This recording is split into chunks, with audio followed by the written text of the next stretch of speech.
I'd like to tell you a story about a boy named Sven. He was in the 5th grade, autistic, and he couldn't read a single word. Not it, me, the, nothing. His teachers told his family that he may never learn to read. With my simple reading program, I taught Sven to read. Tôi muốn kể cho các bạn nghe về một câu chuyện của một cậu bé tên là Sven, học lớp 5 và cậu bé mắc chứng tự kỷ và hầu như cậu bé không thể đọc được một từ nào cả. Ví dụ như từ nó hoặc là tôi, cậu bé không thể đọc được một từ nào. Giáo viên đã nói với gia đình của Sven rằng cậu bé có thể không bao giờ đọc được. Với chương trình học đọc đơn giản của tôi thì tôi đã dạy cho Sven đọc được. My story begins when my daughter was in the 1st grade. She was a challenged reader. At that time, I didn't know about challenged readers. Everyone can read, right? Wrong. According to the US Department of Education, last year, 19% of high school students in America graduated unable to read above a 3rd grade level, which is considered functionally illiterate. Câu chuyện của tôi bắt đầu từ khi con gái của tôi bước vào lớp 1. Thì cô bé mắc chứng khó đọc và thời điểm đó thì tôi không biết về cái khó đọc. Mọi người đều có thể đọc, đúng không? Sai rồi. Theo Bộ Giáo dục của Hoa Kỳ thì khoảng năm trước 19% những học sinh tốt nghiệp trung học không thể đọc được và cũng được xem là một cái bệnh mù chữ. That's nearly 1 in 5 students, or 500,000 new graduates each year. How can anyone graduate high school not knowing how to read? Teachers are doing everything they can to help these kids, but the traditional way of teaching reading does not work for many students. Có nghĩa là gần 1/5 sinh viên hoặc nửa triệu sinh viên mới tốt nghiệp. Làm sao mà những học sinh tốt nghiệp cấp 3 lại không có thể đọc được? Thì các giáo viên đã cố gắng làm mọi cách để giúp những cái học sinh này, nhưng mà cái cách dạy truyền thống thì không có hiệu quả đối với nhiều học sinh. Cách dạy học đọc.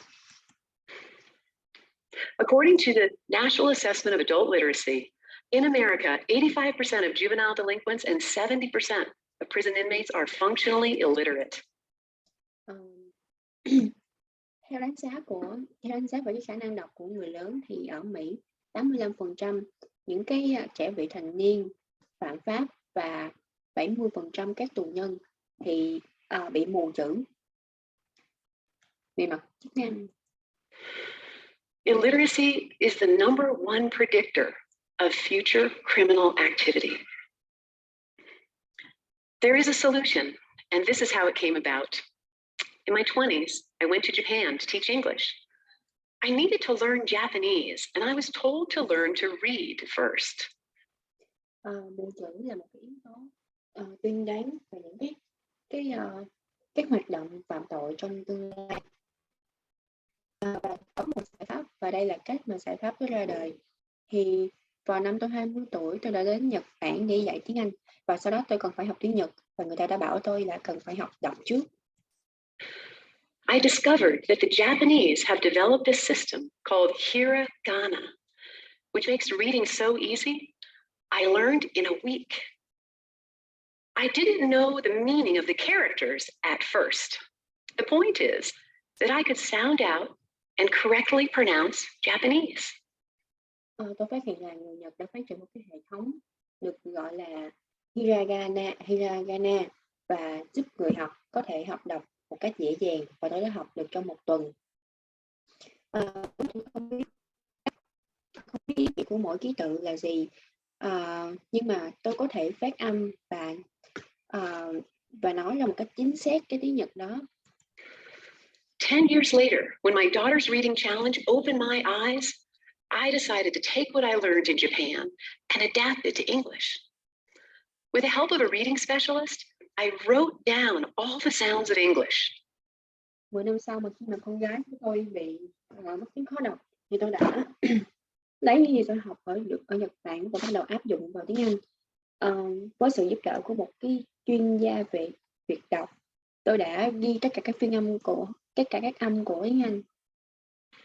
Then I analyzed our alphabet. I discovered that of our 26 letters, 12 make only one sound. But these other 14 letters make multiple sounds. The A makes 4 sounds, the C makes 3, the O makes 8 different sounds. Sau đó tôi đã phân tích bảng chữ cái tiếng Anh và tôi phát hiện ra là trong số 26 chữ cái đó thì có 12 chữ cái và những 14 chữ cái còn lại thì tạo nhiều âm thanh. Ví dụ như ký tự A tạo ra 4 âm, ký tự C tạo ra 3 âm và ký tự O tạo ra 8 âm. I believe this is why English is so difficult. Let's take C as an example. The 3 sounds of C are in cat, face, and ocean.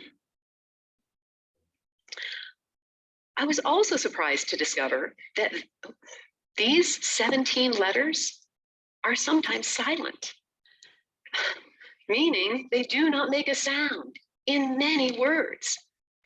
Và đó là lý do tôi tin rằng việc học tiếng Anh rất là khó. Hãy lấy chữ C làm ví dụ. Chúng ta có 3 âm của chữ C là trong từ cat, trong từ face và trong từ ocean.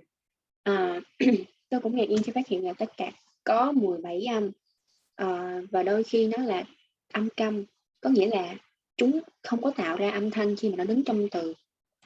Think for a moment about these 4 examples.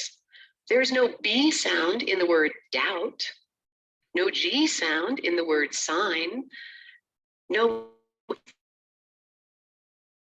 W in who. Hãy nhìn 4 ví dụ trên màn hình, đó là chúng ta không phát âm B trong từ doubt, không phát âm G trong từ sign, không phát âm S trong island và không phát âm từ W trong who. The program I developed is called Narda Gani. I found a way to expose all the sounds of the 14 letters. Underneath the letters is one of these symbols. These symbols let the reader know what sound to make. Cái chương trình mà tôi đang phát triển đó có tên là Narda Gani và tôi đã tìm ra cách để phiên âm 14 âm thanh, phiên âm các âm thanh của 14 chữ cái này, và bên dưới mỗi chữ cái sẽ có một cái biểu tượng và những cái biểu tượng này sẽ cho người đọc biết là họ cần phải phát âm cái gì. They also guide students in learning to sound out words. I'm going to teach you 2 of these symbols. The square is your lips, the line is your finger, and the sound it makes is sh. The sh sound can be made 5 different ways. With 1 S in sugar, 2 S's in mission, an SH in sheep, a T in vacation, and a C in social. Và cái chương trình này cũng hướng dẫn học sinh học cách phát âm các từ, và tôi sẽ chỉ cho các bạn hai ví dụ điển hình trong những cái biểu tượng này. Đầu tiên là một cái biểu tượng yêu thích của tất cả mọi người, thì cái hình vuông đó chính là cái môi của mọi người, và cái đường thẳng chính là cái ngón tay, và cái âm thanh nó tạo ra sẽ là sh. Cái âm thanh này có thể được tạo ra theo 5 cách khác nhau. Ví dụ như có một chữ trong sugar, có 2 âm S trong mission và SH trong ship, và T trong từ vacation và C trong social. The triangle symbol lets the reader know the oo sound is needed. The oo sound can be made 4 different ways. With 1 O in move, 2 O's in school, an E in flu, and a U in super. Và cái biểu tượng hình tam giác để người đọc biết khi nào mà họ cần phát âm U. Ví dụ, và cái từ U này có thể được tạo ra theo 4 cách khác nhau. Ví dụ như có một chữ O trong từ move, có 2 chữ O trong từ school, hoặc là một ký tự Y trong từ flow, and you trong từ super. Cool, an E in flew, and a U in super. How about those silent letters? They're underlined and easy to see. Here's an example of our symbols in action. Notice the 3 different sounds of U. We hum a tune for you. Còn về những cái ký tự câm thì như thế nào? Những cái ký tự này được dập chân và rất là dễ nhận dạng. Và đây là một số ví dụ. Đây là một ví dụ về các biểu tượng mà chúng tôi đã sử dụng. Thì hãy lưu ý những cái cách phát âm khác nhau của từ you trong cái ví dụ dưới đây là we hum a tune for you. Dr. Jeffrey Wilhelm, Distinguished Professor of English Education at Boise State University and a nationally recognized literacy expert, conducted a small-scale teacher research study with our program. Tiến sĩ Jeffrey Wilhelm là một giáo sư xuất sắc trong ngành giáo dục về tiếng Anh và cũng là một chuyên gia về đọc được công nhận trên toàn quốc. Thì ông đã thực hiện một cái nghiên cứu quy mô nhỏ dành cho giáo viên bằng cách và sử dụng cái That it works. Because it reduces the cognitive overload that is typically experienced by those learning to read English. We have conducted several pilot programs in detention facilities, which were highly successful. Ông ấy đã kết luận rằng cái chương trình của chúng tôi thì hiệu quả bởi vì nó giảm cái sự quá tải về nhận thức mà người học tiếng Anh thường gặp phải. Chúng tôi cũng đã thí điểm những cái chương trình như vậy ở những cái nơi giam giữ và những cái chương trình này cũng rất thành công. Nardagani has been approved by the Idaho State Department of Education for use in Idaho schools. Using Nardagani, Sven, in 5th grade, learned to read with our symbols in 8 one-hour lessons. Cái chương trình này nhận và được sử dụng trong một số trường học ở cái bang này. Và Sven, cậu bé lớp 5 đã sử dụng cái chương trình này để học cách đọc và học cách đọc trong những cái bài học kéo dài 1 giờ. He was elated to be able to read books coded with our symbols. Cậu bé đã rất vui khi có thể đọc những cuốn sách mà lại được mã hóa bằng những cái ký hiệu của chương trình chúng tôi. It was pretty hard, but when I started to work with them, it is now easy. Nó khá là khó khăn, nhưng mà khi con làm quen với cái chương trình Nardagani thì nó cũng mọi thứ khá là dễ dàng. I'm going on.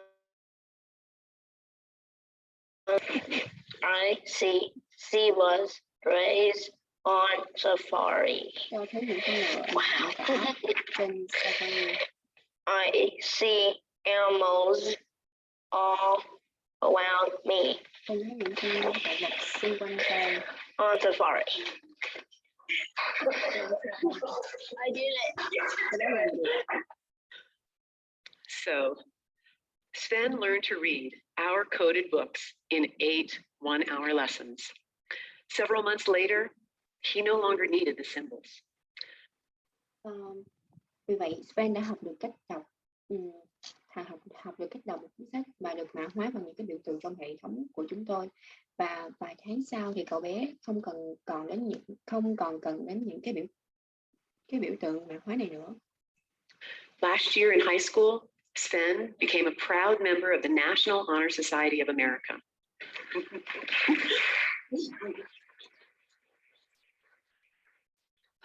Sven says, I once thought reading was impossible.